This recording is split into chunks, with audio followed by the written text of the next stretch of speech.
This is my 5-year-old OnePlus 8 Pro, and it took a bigger beating than you did from your dad. This thing was an absolute beast. 1440p, 120Hz, AMOLED screen, triple cameras, good design, wireless charging, fast charging. Wait a second, this phone has everything that a 2025 flagship would have. So this got me thinking, why are we upgrading? What's actually changing? And what if I just took this phone and used it for a while? What would I be missing out on? Obviously, I'm missing like 20% of the screen, but that's besides the point. And believe it or not, there's actually something that I like more about this phone than my current phone, the OnePlus 12 that came out last year. So let's start by actually looking at the phone. So, as I showed you, it's taken a beating. I first cracked it here. No clue how I did that. And then when I was running for the bus, I dropped it again and there was a little crack here. And it was peeling just a tiny bit. So, my big brain was like, what if I just peel it a tiny bit more? And then the whole screen just started leaking and I was like, wow, what an idiot. And I just realized that I haven't updated this phone in a long time and it's still on Android 11. And the first thing that I'm noticing, it's how is it so smooth? Like, all the menus are perfect. I'm going to Google News, not a single lag, settings, everything is instant. I'm opening Google Photos. It's so buttery smooth, it actually makes no sense. But I think it's time I upgrade to Android 13, which is the max version, and see if anything changes. So right now, it's on Android 13, and we are on 15, 16, so am I missing out on anything? So obviously, I go for the most reliable source, ChatGPT. My OnePlus 8 Pro, oh my god. Am I missing out on anything if I'm not able to upgrade? Security, I don't really care. Battery tweaks, AI, smart features, nope, UI design tweaks, I don't care. App compatibility, and games. So maybe it's just the apps. Let's see what apps are not compatible. Super new apps or features that specifically require 14, some bleeding edge. This is useless, okay? I think I need to download basically every app myself and figure out if I'm missing anything. Instagram works completely fine with no lags. The Blackmagic camera app wasn't compatible, but then it doesn't work with like half the phones, so I don't know what's going on there. But then I had a different problem. Now this is slightly unrelated, but in the Filmic Pro app, if I select the ultra wide, it actually uses the telephoto, and then in the normal lens, it still uses the telephoto but slightly more zoomed in, and then the telephoto lens crops in twice on the telephoto, so that's completely broken now. And then if I go to the Motion Pro camera app, the only lens I have is the main lens, so I think updating this phone kind of cooked it, I'm not gonna lie. But again, I think that's just the OnePlus problem. But then my work app worked, and my banking app also worked, so I think in terms of apps, we're good. But then I noticed something creepy.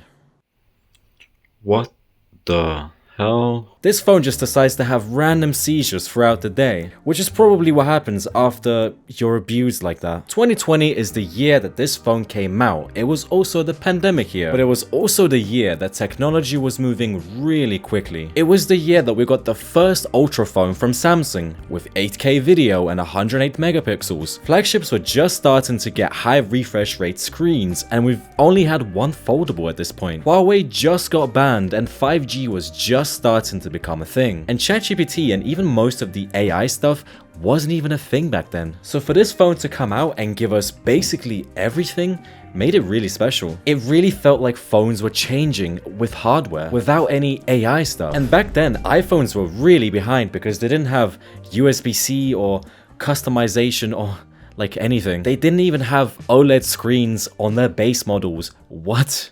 One thing that I really want to try avoid doing is just reading the spec list and comparing all the numbers. Screw all the numbers. How does the phone actually feel? Okay, let me show you some numbers. So I took this phone outside and something unbelievable just happened. I got sunlight in the UK. And you know what? I took this thing outside, had one good look, and you know what? The brightness is enough. It's really not that big of a difference. You see, companies are advertising completely ridiculous numbers nowadays. Like, take a look at the OnePlus 13. It has an LTPO 4.1 Dolby Vision HDR10 Plus HDR vivid. It's 800 nits manual, 1600 nits outside, and then 4500 nits.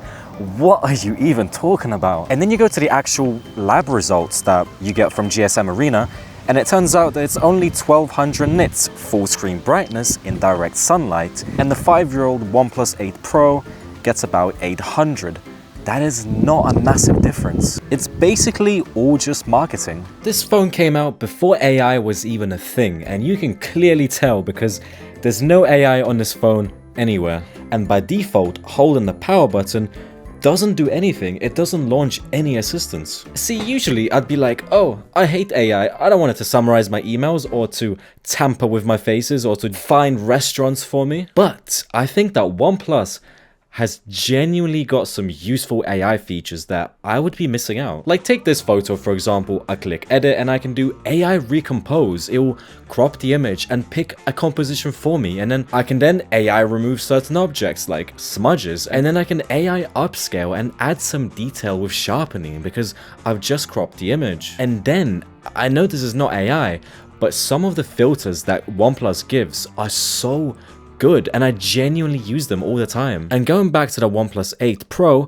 none of this AI stuff exists, and not even the new filters. It's not a big deal, but I would miss those things. And then speaking of the camera, hardware-wise, not much has changed, but then software-wise, they cooked. In low light, look how quickly I can take a night mode image with my new phone, and then if I take the 8 Pro, I have to specifically go into night mode because it doesn't trigger night mode by itself. And then the processing takes so much longer. And it gets even worse when you try to use the zoom camera because on the OnePlus 12, it takes a good second to process, and on the 8, you can't even use night mode on the zoom camera, so you have to go into regular mode. And then the detail is completely crushed. The quality is not even remotely close. And this isn't just a thing with OnePlus phones. Since 5 years, companies have really improved the camera software.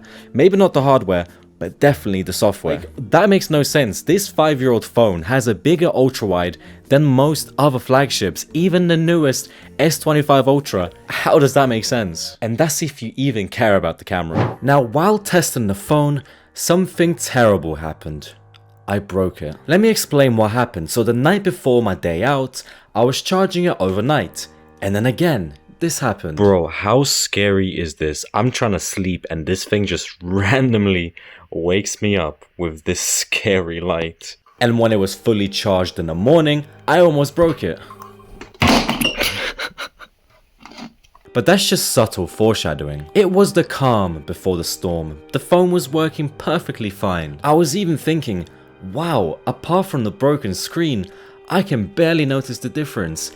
Even the battery wasn't even tragic. And then everything just fell apart. Suddenly the phone just lost all sense of reality. It went crazy, swiping through menus, opening stuff, exposing my entire calendar. My phone was actually possessed and it wanted to jump off the train and end its life. And then when I got off the train, I started messing with the screen, picking random shards and peeling stuff, and then it finally gave up on me. No big moment, no sparks, just silence.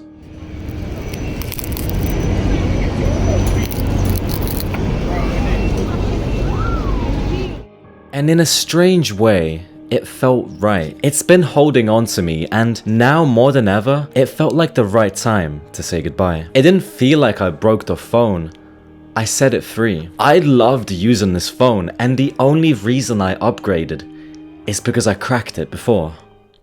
Now the problem with this phone is that if you still want to keep it, say you broke it like me and you want to extend its life, the genuine replacement screens are so expensive. £180 for a genuine screen. I did find these sketchy looking TFT LCD screen replacements, but they're not the same thing. And then if you look up the phone itself, you can find it for like 90, 100, maybe £140. For £120, this phone is better value than almost anything that you can buy brand new. Like, it's definitely gonna be better than any of this crap. I used the Redmi A3 for a video, and it is not worth your time. And the last thing that I want to say is how comfortable this phone is. Phones were thinner and lighter, and sure, the batteries were also smaller, but phones nowadays are so freaking fat and heavy. Especially this one, it's so uncomfortable without a case.